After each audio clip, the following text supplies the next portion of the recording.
ज्या भारत देशात पिरियड्स हा शब्द जरी ऐकला ना, त्याच्यावर असं ॲबनॉर्मल सारखं डिस्कशन चालू होऊन जातं. त्या भारतात मोदीजी काय घेऊन आलेत, तर बिल पास करायचं महिलांसाठी. जिथे अजून महिलांना सेफ्टी नाही आहे, रस्त्यावर एकटं फिरायची भीती आहे. रात्री 10 नंतर कोणत्याच शहरामध्ये मला नाही वाटत चांगल्या अशा एकट्या महिला फिरू शकतील. त्यांच्यावर 3-3 वर्ष, 4-4 वर्षाच्या मुलीवर रेप होत आहेत.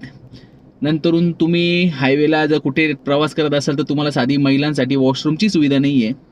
अशा भारतामध्ये मोदीजी म्हणतायत की महिलांसाठी आरक्षण पाहिजे, 33% काय तो बिल पास करायचं त्यांना. ते हे सगळं आरक्षण पाहिजे आहे, ते सगळ्या गोष्टी तुम्ही नंतर कराच, पण नंतर करा. स्टार्टिंगचा मुद्दा काय माहिती आहे का, तुम्ही पहिले या सगळ्या गोष्टी द्या. असे भरपूर सारे मुद्दे आहेत ज्याच्यात तुम्ही हात घातला पाहिजे आणि त्या गोष्टी नीट केल्या पाहिजे. या ज्या गोष्टी सगळ्या आपल्या समाजामध्ये नॉर्मल कशा होतील याच्यावर फोकस केला पाहिजे. कारण या गोष्टींमुळे ना स्त्रियांना म्हणजे जॉबला जरी गेलं ना, तर जॉबला सेम काम करणारा जर एक माणूस आणि एक बाई असेल ना, तर त्या बाईला पगार तेवढा नसतो जेवढा माणसाला राहतो. भरपूर ठिकाणी तर लेडीज आहेत त्यांना जॉबवरच येत नाही, कारण त्या लेडीज आहेत. कारण यांना उद्या उठून लग्न होईल, लग्न झाल्यानंतर यांच्या सुट्ट्या, यांना मुलं बाळं होतील, तर त्या गोष्टींमुळे मुलींना प्रेफरच करत नाही भरपूर ठिकाणी. आरक्षण भेटेल तेव्हा भेटेल.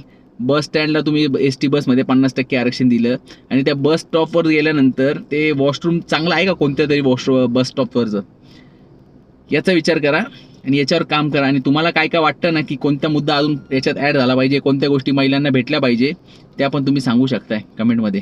धन्यवाद.